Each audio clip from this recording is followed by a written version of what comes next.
ഞാൻ ഒരു കാര്യം പറയാമേ. ചില ആൾക്കാരുടെയൊക്കെ ഒരു കുശുമ്പേ.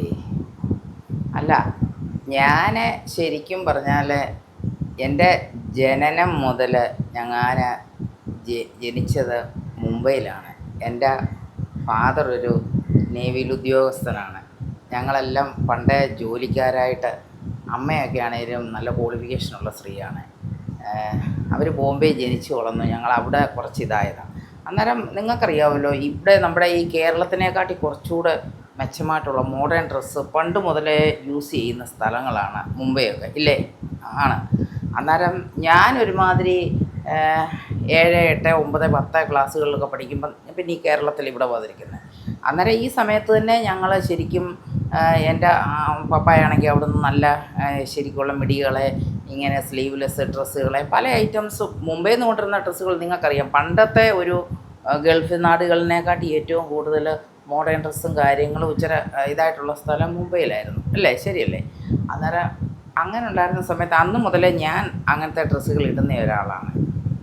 ഇവിടെ ജനിച്ച് വളർന്ന് ഈ കൾച്ചർ ജീവിക്കുന്ന നമ്മുടെ കേരളത്തിലൊന്നും അത്ര വലിയ മെച്ചമുള്ള സംഭവമൊന്നും അല്ലായിരുന്നു. ഇപ്പോഴാണ് കുറച്ചുകൂടി മോഡേൺ ഡ്രസ്സും കാര്യങ്ങളൊക്കെ കേരളത്തിൽ വരാൻ തുടങ്ങിയത്. നേരത്തെ ഒന്നും ഇവിടെ അങ്ങനെയൊന്നും ഇല്ലായിരുന്നു. ഇവിടെ സാധാരണപ്പെട്ട് താഴ്ന്ന ലെവലിലായിരുന്ന ആൾക്കാരെ എന്നെ കുറ്റം പറയാൻ എന്ത് അർഹതയാണ് ഉള്ളത് എനിക്ക് മനസ്സിലാകാത്തതുണ്ട്. എന്നിട്ട് അവരും അവരുടെ മക്കളും ഇടുന്ന ഓരോ ഡ്രസ്സും കാണുമ്പോഴേ അവരൊക്കെ ഓരോ മോഡേൺ ഡ്രസ്സും കാര്യങ്ങളും ഇപ്പോൾ ഇടുകയാണ്. കാരണം എന്നെ കുറ്റം പറഞ്ഞിട്ട് ഇട്ടിട്ട് എന്ത് കാര്യം? അവരിപ്പോഴാണ് ഈ ഡ്രസ്സും കാര്യങ്ങളൊക്കെ കാണുന്നത്. ഞാൻ എൻ്റെ ജനിച്ചപ്പം മുതൽ അങ്ങനത്തെ ഞാൻ സത്യം പറഞ്ഞാൽ ജനിച്ചപ്പോൾ മുതൽ എനിക്കൊരു പൈസയ്ക്കായിട്ട്, ഭക്ഷണത്തിനായിട്ട്, വസ്ത്രത്തിനായിട്ട് ബുദ്ധിമുട്ടുണ്ടായിട്ടില്ല. കാരണം എൻ്റെ അപ്പനൊരു ജോലിക്കാരനായിരുന്നു. അതുമല്ല, എൻ്റെ പപ്പായുടെ അമ്മയൊക്കെ നല്ലൊരു സാമ്പത്തികമുള്ള വീടുകളിലെ ആൾക്കാരായിരുന്നു. അതുകൊണ്ട് അവർക്കത് ബുദ്ധിമുട്ടുണ്ടായിട്ടില്ല.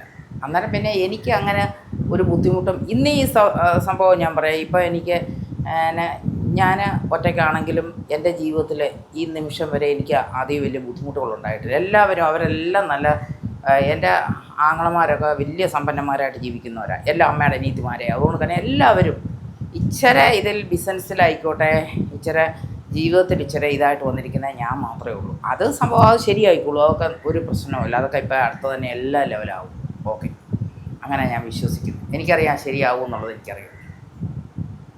ചുമ്മാ എന്നെ കുറ്റം പറയാനും എന്നെ ഇത് പറയാനും ഒന്നും ആരും നിൽക്കണ്ട. പിന്നെ അതുപോലെ തന്നെ ചില ആൾക്കാരുടെ ഒരു ഡയലോഗ്, എനിക്കെന്തുവാ 80 വയസ്സുണ്ടെന്നോ 65 വയസ്സുണ്ടെന്നോ? ഈ നാറികളൊക്കെ ഉണ്ടല്ലോ, ആ കണ്ണാടി പോയി ഒന്ന് നോക്കണം.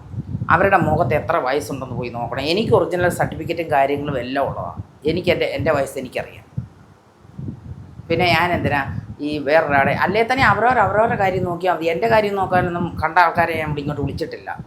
ഞാൻ എൻ്റെ നോക്കാൻ ആൾക്കാരെ ഞാൻ വിളിക്കുമ്പോൾ ഞാൻ ചോദിക്കാം, എൻ്റെ വയസ്സറ്റാന് മേലെ നീ എൻ്റെ കാര്യങ്ങൾ കൈ കിടക്കാൻ ഒരു മനുഷ്യൻ വന്നേക്കാം. ഉള്ള കാര്യം പറഞ്ഞേക്കാം. വേണമെങ്കിൽ വീഡിയോസ് കാണുക, വേണ്ടെങ്കിൽ കാണണ്ട, അത്രയേ ഉള്ളൂ. ഞാൻ വീഡിയോസ് ഇങ്ങനെ ഇട്ടുകൊണ്ടേയിരിക്കും. ആവശ്യമുള്ളവർക്ക് മാത്രം കാണുക, ആവശ്യമില്ലാത്തവർ കാണുവേ വേണ്ട. എനിക്ക് നിർബന്ധമില്ലല്ലോ. എന്നാൽ നിങ്ങളൊന്ന് കണ്ടേ പറ്റൂ എന്ന് പറഞ്ഞ് കാല് പിടിക്കാനൊന്നും ഞാൻ വരുന്നില്ല. ഓക്കെ.